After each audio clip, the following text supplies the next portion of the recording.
Lors de la dernière séance de la MRC du Rocher-Percé tenue le 14 mai, on notera lors de la période des questions une intervention d'une citoyenne portant sur le nouveau régime forestier proposé par le gouvernement du Québec. Cela est suivi par des questions posées par TVRP portant sur le programme fédéral Emploi-Été Canada, de même que le programme provincial Réno Région. Question que j'ai posé les mots. Avez-vous, verbalement ou par écrit, chaque ville, les villes ou la MRC pris position sur le nouveau régime forestier, la loi 97? Vous m'avez dit non. Ça avait bien de l'allure parce qu'on est au début.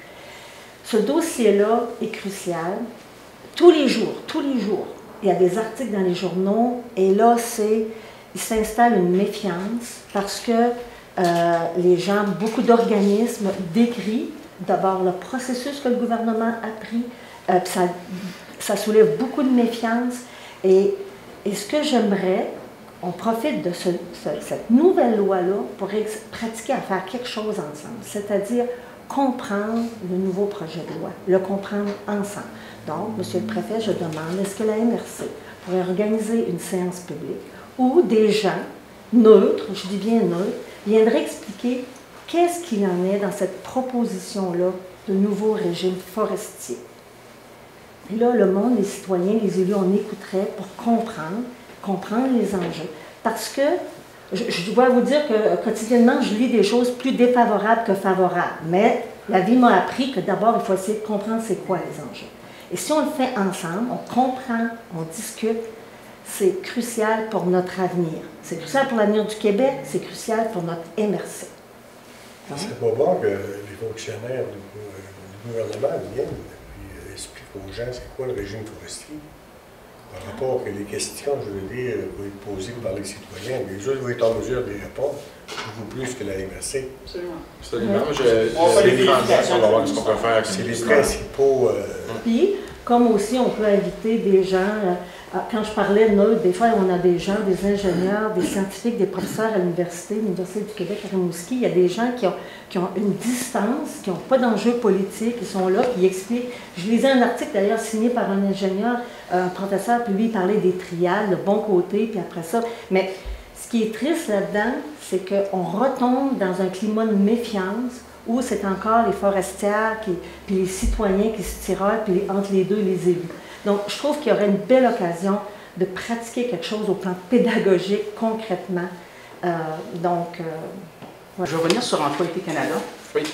J'essaie de comprendre. Les coupures, c'est-tu été 2024 ou été 2025? 2025. OK, ça veut dire, normalement, là-dessus, Emploi-Été Canada, s'ils sont sortis, tout le monde sait ce qu'ils ont. Effectivement. OK.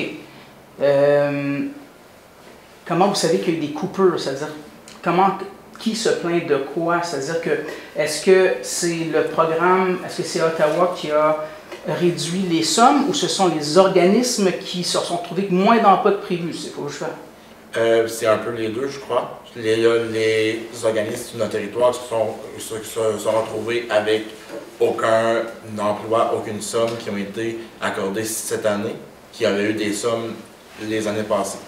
Donc, nous, ce qu'on dénonce, c'est que leurs demandes n'ont pas été considérées pour cette année. Ça met en péril certains services et des besoins qui sont essentiels pour nos populations. Mais là, je veux dire, les décisions sont faites malheureusement. Je pense que c'est difficile de revenir...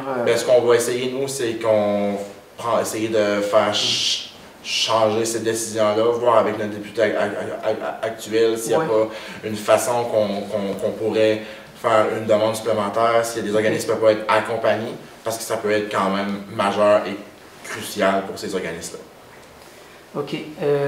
Ça concerne MRC Rocher-Percé, où ça se fait ailleurs, en Gaspésie, ou c'est vraiment, vous avez eu écho juste pour Rocher-Percé? J'ai eu écho pour moi ce qui se passe sur notre territoire, donc moi j'ai pris l'initiative de faire cette démarche-là avec les membres de mon conseil. Donc à la lumière des... En fait, c'est à la lumière des emplois que certains n'ont pas reçus et qui s'attendaient qu'on va demander à Ottawa de revoir sa décision. Effectivement. Regardez, nous autres, la municipalité de Port-Daniel-Vascon, on avait fait une demande pour 5 emplois étudiants pour la période estivale. On a reçu une correspondance du fédéral qui nous accorde 0 emploi. OK. Un exemple. C'est ça la première fois que vous avez 0 emploi? Non, c'est pas la première fois, malheureusement. OK. Mais pour certains organismes de notre milieu, oui, ça peut être parfois la première fois. Oui, c'est le fait que le message a été fait de façon automatisée, sans explication, un peu lancé comme ça. Donc, on va avoir des explications, puis on veut que ces organismes-là puissent avoir certaines rencontres, puis peuvent avoir peut-être une décision qui est plus favorable pour la suite. Pour faire preuve de transparence. Effectivement. Réno Région, on en a déjà parlé. Je vais revenir là-dessus juste parce que j'ai vu passer le message selon lequel, oui, Réno Région se revient, pas comme attendu, mais vous attendez encore les détails? En fait, on a eu la confirmation du 9,2 millions pour l'ensemble du Québec, mais on ne sait pas comment ça va être divisé dans chaque MRC. On ne sait pas ça va être quoi les modalités, est-ce que ça va être le même programme qu'il était auparavant, donc toujours en attente de ça. Donc, je passe un message en même temps à notre population. Actuellement, on n'a pas d'informations pour vous. Dès qu'on en a, sachez que je vais aller faire des entrevues dans les médias. Je vais vous le partager sur Facebook, Instagram, ça va se passer. Donc, on va le mettre de l'avant. Actuellement, on n'a pas d'informations à pouvoir donner. Donc, on vous demande peut-être d'attendre quelques semaines, voire peut-être un mois ou deux avant d'appeler ici là, pour qu'on puisse avoir ces informations-là pour vous. Aussi, j'ai compris, le ministère n'a pas envoyé encore une lettre officielle comme quoi ça a été renouvelé. Vous attendez vraiment la chose officielle de la part du Québec. La FQM l'a annoncé.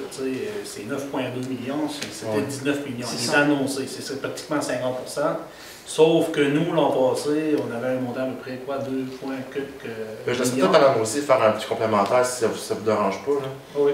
Ben, c'est tout simplement qu'habituellement, à chaque année, on a une correspondance officielle qui vient de la Société d'habitation du Québec qui nous confirme les montants et les modalités applicables pour le programme.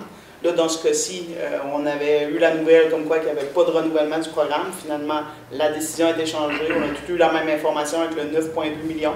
On sait que c'est vraiment moins là, que les enveloppes des années antérieures, mais aucune correspondance officielle actuellement de la Société d'habitation du Québec. Donc, aucune confirmation de montant, aucune confirmation de modalité. Donc, c'est pour cette raison-là qu'on demande aux gens, parce que là, on reçoit un volume d'appels important. Il y a beaucoup de besoins sur notre territoire. Les gens attendaient. Parce qu'habituellement, c'est aussi dans ces dates, cette période-ci, où on procède aux inscriptions, tout ça. Donc c'est ça, là. Fait qu'on n'a aucune correspondance officielle à ce sujet-là, mais on a bien hâte de la recevoir. OK, parfait.